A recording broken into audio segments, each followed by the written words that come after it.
The wind howled through the Colorado mountains like a wounded animal, throwing snow against the cabin walls until they groaned in protest. Inside, Margaret Sullivan sat close to the dying fire, her thin shawl pulled tight around her shoulders. The last bit of cornmeal had been gone for days, and her stomach had long stopped complaining. Hunger had become her shadow. She had once been someone of importance back in Chicago. They had called her the Angel of Mercy Hospital.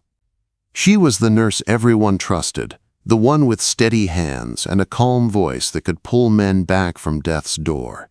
But one mistake, one night, had destroyed it all. A young boy named Timothy Morrison had died under her care. His family was powerful and needed someone to blame. They didn't care that the boy had taken his own medicines that clashed with treatment, or that 3 doctors had missed what she'd caught too late. They called her negligent, ruined her name, and made sure no hospital would ever hire her again. That had been months ago. Now she lived alone in a small cabin high in the Colorado wilderness, where no one knew her shame. But winter had come early, cruel and sharp. Her firewood was almost gone, her traps were empty, and her body had grown weak. If she didn't find food or fuel soon, she'd freeze before the week was out. Margaret rose slowly from her chair, her joints stiff with cold.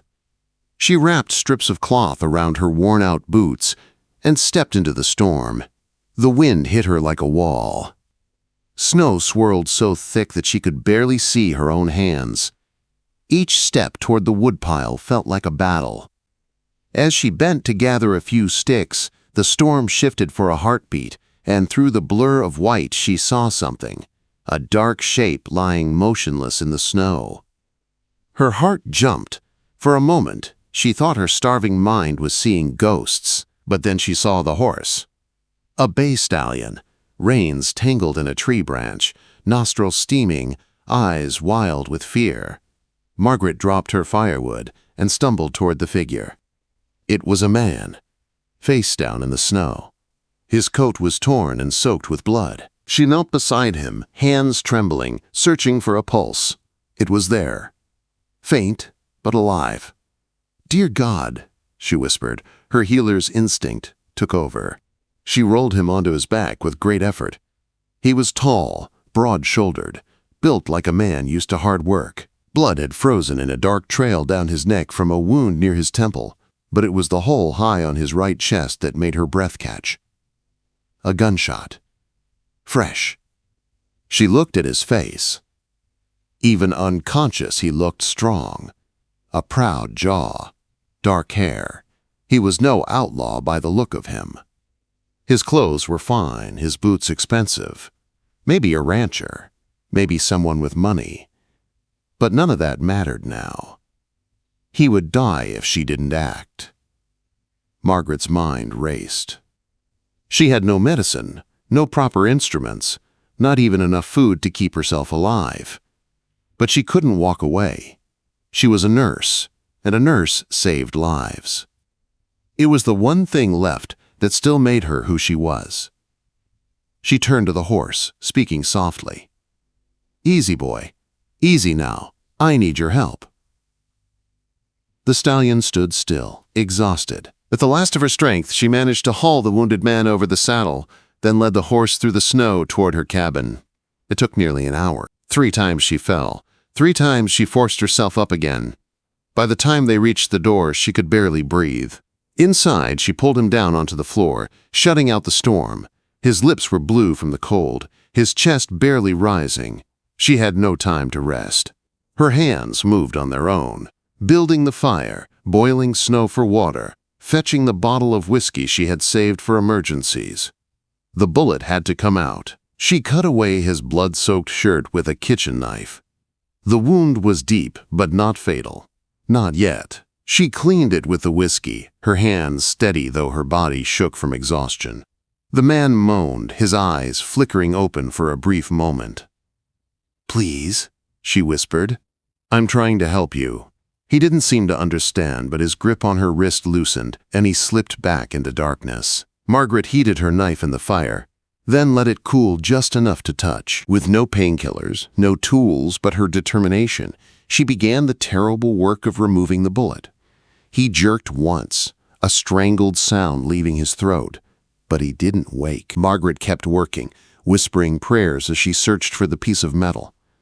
When her blade finally scraped against lead, she let out a breath of relief. Carefully, she pried it free and packed the wound with whiskey-soaked cloth before sewing it shut with silk thread from her sewing kit. When she was done, she cleaned his head wound, bandaged it, and covered him with every blanket she owned. Her hands shook uncontrollably as she sat back against the wall, staring at the man who now lay breathing steadily in her small cabin. She didn't even know his name, but she had saved him, at least for now.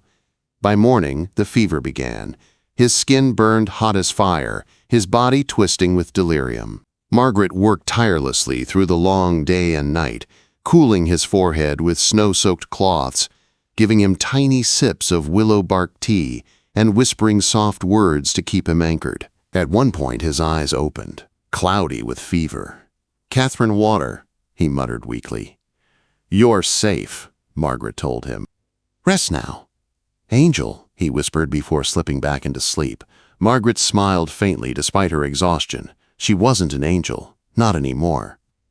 Just a broken woman, fighting to keep a stranger alive in the middle of a storm. But as the firelight flickered across his face, she felt something she hadn't felt in months. Purpose. Hope.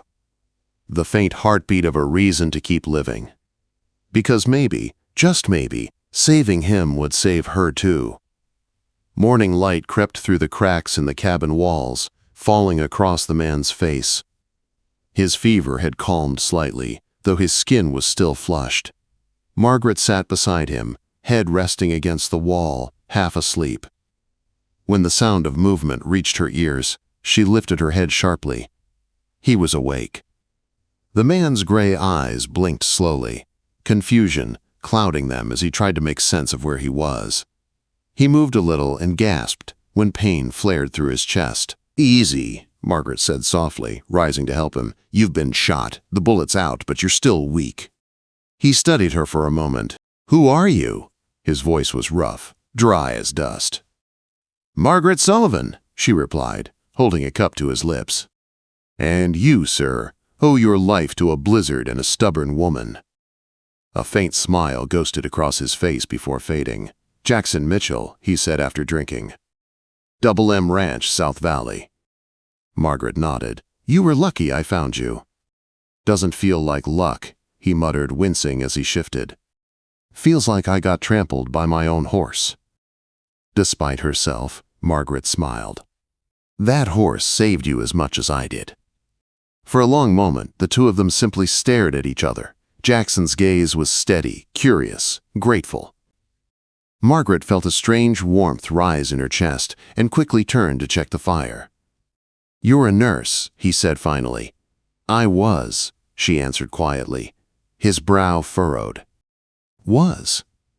She hesitated, her hands trembling slightly as she stirred the pot of boiling water. "Chicago. There was an incident. I was blamed for something that wasn't my fault. I lost everything." Jackson watched her silently, seeing the pain behind her calm voice. "Sounds like you were the one wronged." Margaret didn't reply. The past was a wound she had learned not to touch. Later that day, she found his saddlebags.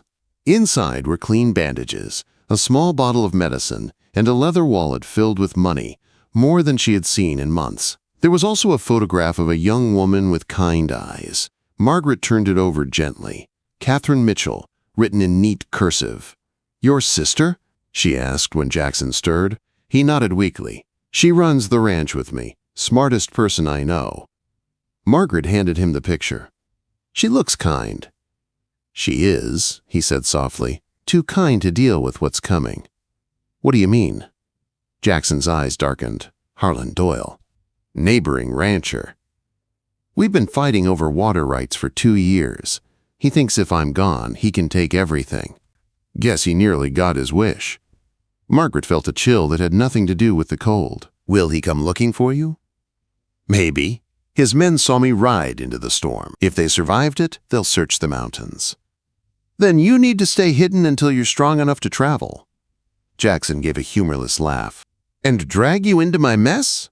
Quote, Margaret straightened, her voice firm. "I already am in it, Mr. Mitchell. You're my patient, and I don't abandon patients." He looked at her for a long moment, then smiled faintly. "I can see arguing with you's a waste of breath." "Correct," she said, hiding her own smile. Over the next 2 days, she nursed him with quiet determination. His strength began to return, though every movement still brought pain. She cooked what little food they had left, some jerky from his saddlebag and melted snow, and forced him to eat small portions. On the third morning, as she changed his bandages, he studied her face. "You've been through hell, haven't you?" he asked softly. Margaret froze. "What makes you say that?"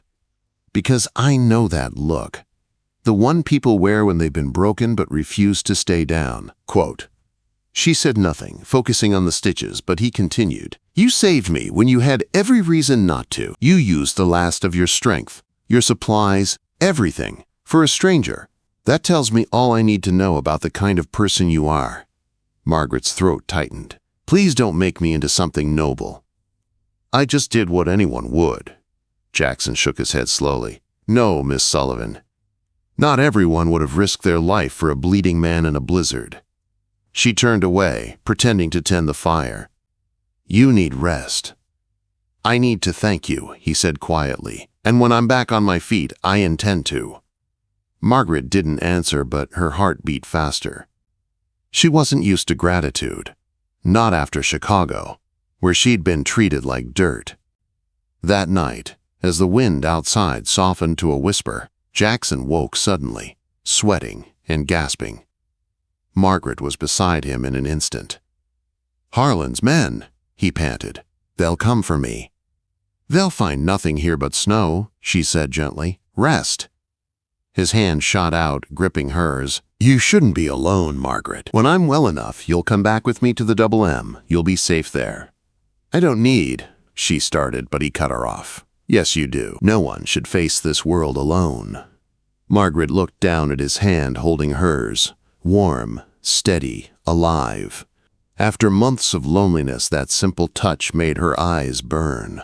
"I'll think about it," she whispered. Over the next day, she could feel the storm building again outside.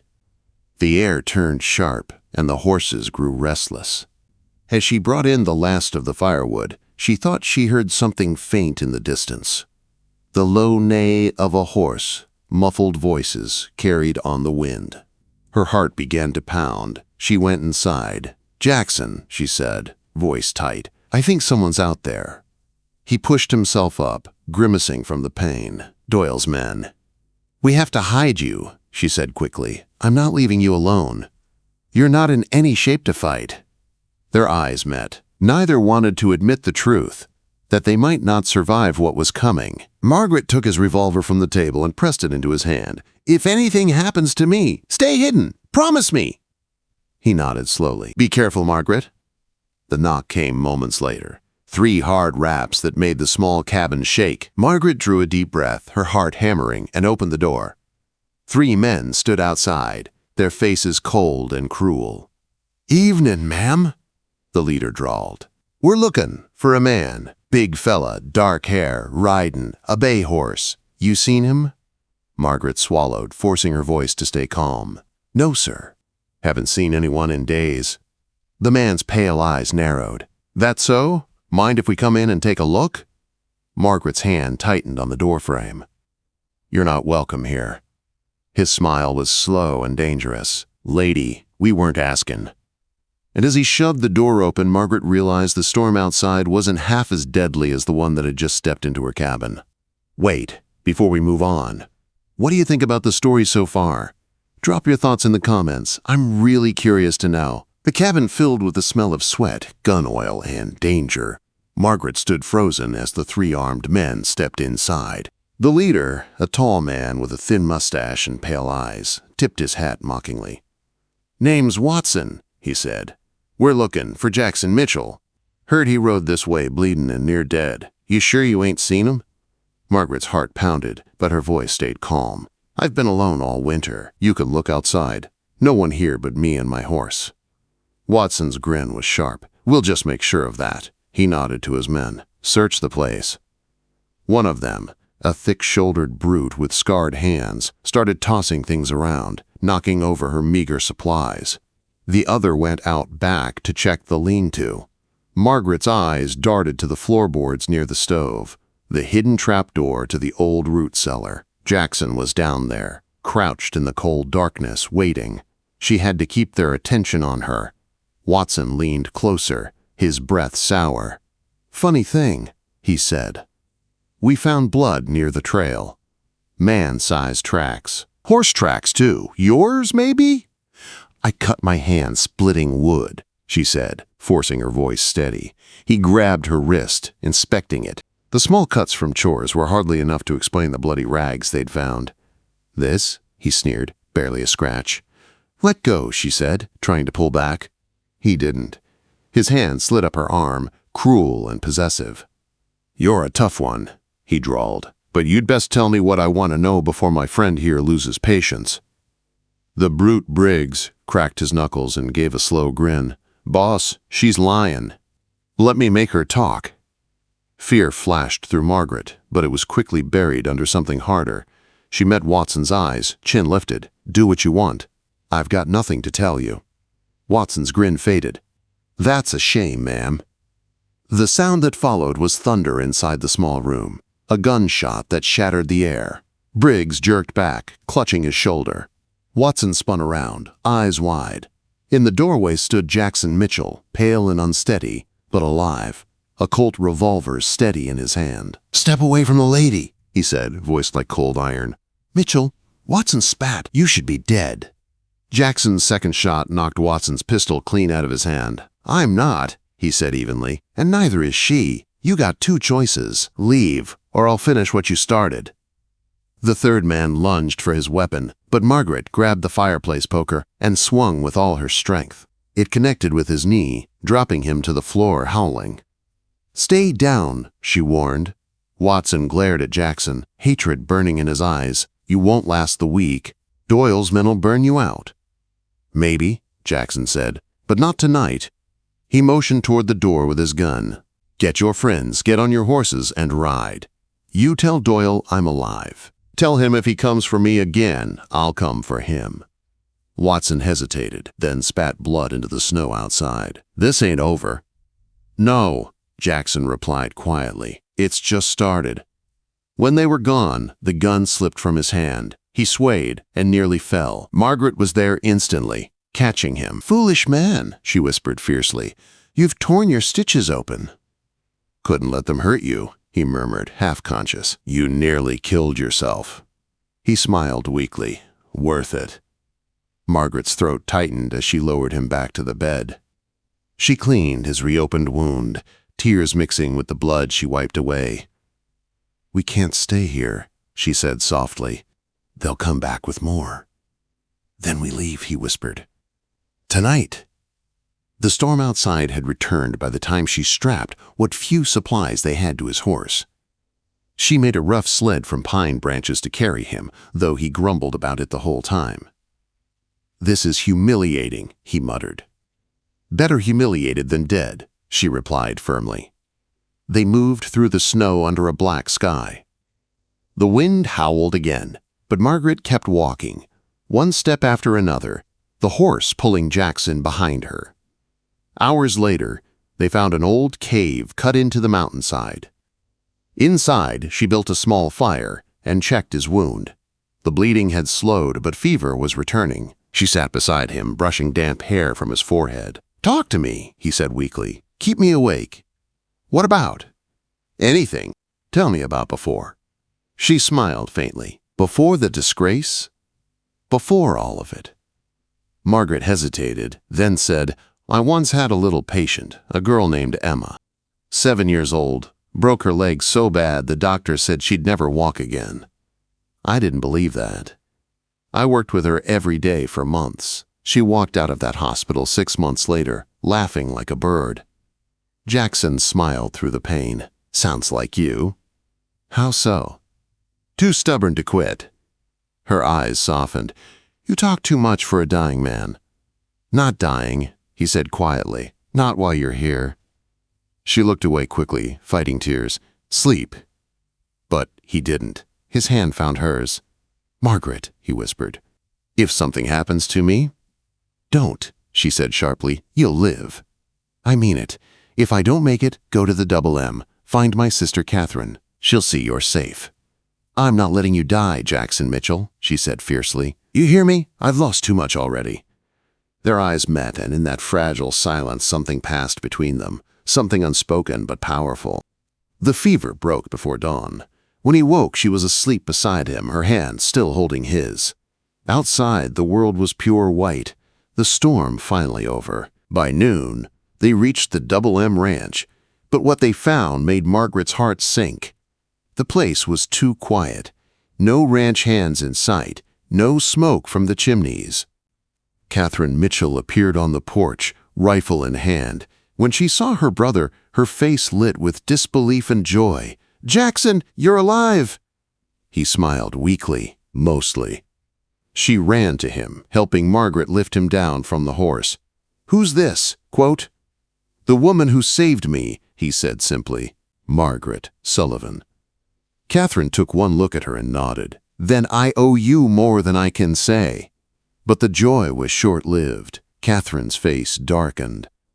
"Doyle's men came 2 days ago with Judge Blackwood. Said you were dead. Claimed the water rights were theirs now." "Not anymore," Jackson said grimly. "Get me inside. We're gonna fix this." Inside, they found the old papers, the original water right deeds their father had hidden, proof that the land belonged to the Mitchells by law. With Margaret's help, Catherine sent word to the federal marshal. When Doyle arrived again, he found Jackson alive, standing tall beside Margaret. She faced the outlaw fearlessly, holding the papers that proved their claim. "You've stolen enough lives and land, Mr. Doyle," she said firmly. "It ends here." The marshal arrived within hours. Doyle was arrested for fraud and attempted murder. His empire crumbled. Justice had come at last. Weeks later, the ranch was safe, and the valley had united. Margaret stayed, running a small clinic for the ranchers. Jackson's strength returned, and the bond between them grew into something neither could deny. One bright spring morning, Jackson took her hand by the stream that fed the ranch. "Margaret," he said, his voice soft, "you saved my life.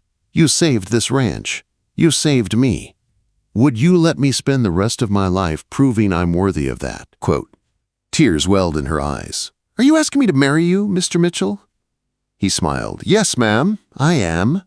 Margaret laughed through her tears. "Then my answer is yes." Under the wide western sky, their love, born from snow, struggle, and second chances, finally found its peace. The valley would remember them as the nurse who healed the cowboy, and the cowboy who made her his world.